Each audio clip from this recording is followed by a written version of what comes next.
Hi അസ്സലാമലൈക്കും, welcome back. ഇത് നമുക്ക് നല്ല വ്യത്യസ്തമായിട്ട് വെറൈറ്റി ആയിട്ടുള്ള ഒരു റെസിപ്പി കണ്ടാലോ? ഏവർക്കും ഇഷ്ടപ്പെടുന്ന അധികം ചേരുവകളൊന്നുമില്ല, വീട്ടിലുള്ള ചേരുവകൾ വെച്ചിട്ടാണ് ഞാനിപ്പോൾ ഇത് റെഡിയാക്കിയിട്ടുള്ളത്. കണ്ടാലോ, നിങ്ങൾക്ക് ഇതിൻ്റെ സൗണ്ട് കേൾക്കാൻ പറ്റുന്നുണ്ടല്ലോ. ഇത് ഞാനൊന്ന് പൊട്ടിച്ച് കാണിച്ചു തരാം. പുറത്ത് നല്ല ക്രിസ്പി, അകത്ത് നല്ല സോഫ്റ്റ് ആയിട്ടുള്ള ഒരു പലഹാരമാണ്. അപ്പോൾ എന്താണെന്ന് നമുക്ക് കണ്ടു നോക്കാം. ആദ്യമായിട്ട് കാണുന്ന ആരെങ്കിലും ഉണ്ടെങ്കിൽ ഒന്ന് സബ്സ്ക്രൈബ് ചെയ്യുക. അതേപോലെ തന്നെ ഒരു ലൈക്ക് തന്നിട്ട് വീഡിയോ കണ്ടു നോക്കണേ. ഒരു പാത്രം എടുക്കുക, അതിലോട്ട് ഒരു അരിപ്പ വെച്ചതിന് ശേഷം അരക്കപ്പ് കടലപ്പൊടിയാണ് ഇട്ട് കൊടുക്കുന്നുള്ളത്. ഈ അരിപ്പ വെക്കുന്നതെന്ന് വെച്ചാൽ ഇതിൽ കട്ടകളൊന്നും ഇല്ലാതിരിക്കാൻ വേണ്ടിയിട്ടാണ് നമുക്ക് അരിപ്പ വെച്ചിട്ട് ഒന്ന് അരിച്ചെടുക്കാൻ പറയുന്നത്. ഇല്ലെങ്കിൽ കട്ട പിടിക്കാൻ സാധ്യതയുണ്ട്.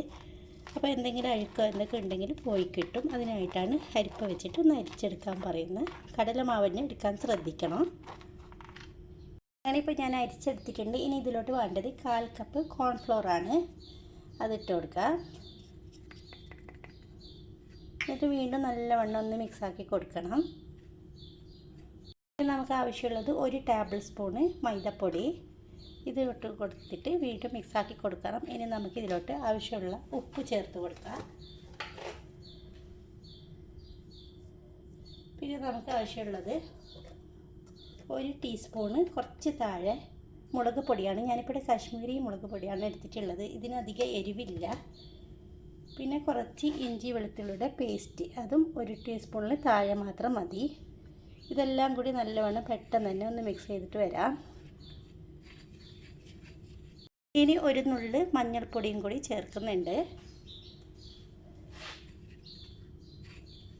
കണ്ടല്ലോ, എല്ലാം മിക്സ് ആയതിന് ശേഷം മാത്രം നമുക്കിതിലോട്ട് വെള്ളം ഒഴിച്ച് കൊടുത്തിട്ട് നല്ലൊരു ബാറ്ററാക്കി മാറ്റാം. അതൊരു കട്ടിയുള്ള ബാറ്ററാക്കി മാറ്റണം. അധികം ലൂസ് ആവാതെ വേണം നമുക്ക് കലക്കിയെടുക്കാനായിട്ട്. കുറേശ്ശെ വെള്ളം ഒഴിച്ചിട്ട് കലക്കിയെടുത്താൽ മതി. കണ്ടല്ലോ, കട്ടയില്ലാതെ ഞാൻ കലക്കി എടുത്തിട്ടുണ്ട്. ഇതിൻ്റെ ഒരു പാകം എന്ന് പറയുന്നത് നമുക്കൊരു വിരൽ വെച്ചിട്ട് ഇങ്ങനെ മുക്കിയാൽ ഇതിൽ നിന്ന് ഒഴുകിപ്പോകാതെ നല്ല കട്ടിയിൽ തന്നെ കാണണം. ഈ മാവ് വിരലിൽ കാണണം. ഇതാണ് ഇതിൻ്റെ ഒരു പാകം എന്ന് പറഞ്ഞ് വേണ്ടത്. അത്രയും വെള്ളം ഒഴിച്ച് കൊടുത്താൽ മതി കേട്ടോ. വെള്ളം ഒഴിക്കുമ്പോൾ ശ്രദ്ധിച്ചിട്ട് ഒഴിക്കുക. കടലപ്പൊടിയിൽ പെട്ടെന്ന് തന്നെ വെള്ളം അധികമാകാൻ സാധ്യതയുണ്ട്. അപ്പോൾ കുറേശ്ശെ ആയിട്ട് ഒന്ന് കലക്കിയെടുത്താൽ മതി. ഇനി ഈ ബാറ്ററിലോട്ട് 1/2 ടീസ്പൂണ് ബേക്കിംഗ് പൗഡർ ചേർത്ത് കൊടുക്കുക. ബേക്കിംഗ് സോഡയല്ല, ബേക്കിംഗ് പൗഡറാണ് ഞാൻ ചേർത്തിട്ടുള്ളത്. 1/2 ടീസ്പൂൺ മാത്രം മതി. കട്ടയില്ലാതെ ഒന്ന് കലക്കിയെടുക്കണം. പിന്നെ ഞാൻ കഴിഞ്ഞ വീഡിയോയിൽ പറഞ്ഞിട്ടുണ്ടായിരുന്നു, നിങ്ങളുടെ പേര് പറയണമെങ്കിൽ ഒന്ന് കമൻറ്റ് ചെയ്യണേ. അങ്ങനെ 5-6 കമൻറ്റ് വന്നിട്ടുണ്ടായിരുന്നു. അത് ഞാൻ ഇവിടെ വായിക്കാം.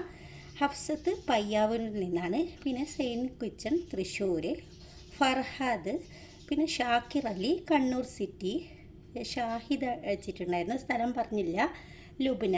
ഇവർക്കൊക്കെ ഒത്തിരി താങ്ക്സ്. അപ്പോൾ നിങ്ങളുടെ പേരും സ്ഥലവും പറയണമെങ്കിൽ താഴെ എനിക്ക് കമൻറ്റ് ഇട്ടാൽ മതി കേട്ടോ.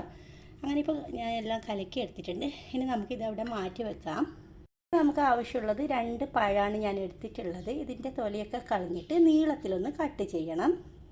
ഞാൻ അങ്ങനെ നീളത്തിൽ കട്ട് ചെയ്തെടുത്തിട്ടുണ്ട്. ഇത്രയും കനത്തിലാണ് കട്ട് ചെയ്തെടുത്തിട്ടുള്ളത്. ഇനി നമുക്ക് വെളിച്ചെണ്ണ ഒന്ന് ചൂടാക്കാൻ വെക്കണം. പിന്നെ വെളിച്ചെണ്ണ നല്ലവണ്ണം ഒന്ന് ചൂടായി തുടങ്ങുമ്പോൾ അതിൻ്റെ തീ ഒന്ന് കുറച്ച് കൊടുക്കുക. ഇനി നമുക്ക് ഓരോ പഴത്തിൻ്റെ സ്ലൈസ് ഇതേപോലെ ഒന്ന് മുക്കിയെടുക്കുക. 2 സൈഡിലും പൊട്ടിപ്പോകാതിരിക്കാൻ പ്രത്യേകം ശ്രദ്ധിക്കുക. ഈ ചൂടായ ഓയിലിലോട്ട് ഇങ്ങനെ ഒന്ന് ഇട്ട് കൊടുക്കുക. അപ്പോൾ പഴംപൊരിയൊക്കെ നമ്മൾ കഴിച്ചിട്ടുണ്ട്, എന്നാൽ ഇത് വ്യത്യസ്തമായിട്ടുള്ള ഒരു പഴംപൊരിയാണ്. അങ്ങനെ നമുക്ക് ബാക്കിയുള്ളതും കൂടി ഇതിലോട്ട് ഒഴിച്ച് കൊടുക്കുക. നമുക്ക് കയ്യിൽ വെച്ചിട്ട് ഇതിന് മുകളിലോട്ടായിട്ട് അല്പം ഇങ്ങനെ ഓയിൽ ഒഴിച്ച് കൊടുത്താൽ മതി.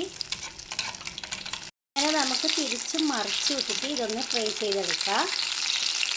അപ്പോൾ ഞാനങ്ങനെ ഫ്രൈ ആക്കി വന്നിട്ടുണ്ട്. ഇപ്പോൾ ഇതിൻ്റെ സൗണ്ട് ഞാൻ നിങ്ങൾക്ക് കേൾപ്പിക്കാം.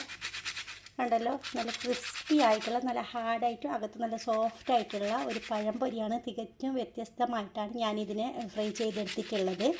അപ്പോൾ എല്ലാവർക്കും ഇതൊന്നും ഇഷ്ടപ്പെടും. വീഡിയോ ഇഷ്ടമായാൽ, റെസിപ്പിയൊക്കെ ഇഷ്ടമായാൽ ഒന്ന് സബ്സ്ക്രൈബ് ചെയ്ത് സപ്പോർട്ട് ചെയ്യണേ. അപ്പോൾ ഇതുപോലത്തെ ഒത്തിരി റെസിപ്പികൾ, ഈസി ആയിട്ടുള്ള റെസിപ്പി എൻ്റെ ചാനലിലുണ്ട്. അപ്പോൾ ആദ്യമായിട്ട് ആരെങ്കിലും ഒന്ന് കാണുന്നുണ്ടെങ്കിൽ ഒന്ന് സബ്സ്ക്രൈബ് ചെയ്ത് ബാക്കിയുള്ള വീഡിയോ ഒക്കെ ഒന്ന് കണ്ടു നോക്കണേ. പിന്നെ വീഡിയോ ഇഷ്ടമായാൽ ഒരു ഷെയറും ചെയ്ത് കൊടുക്കണേ.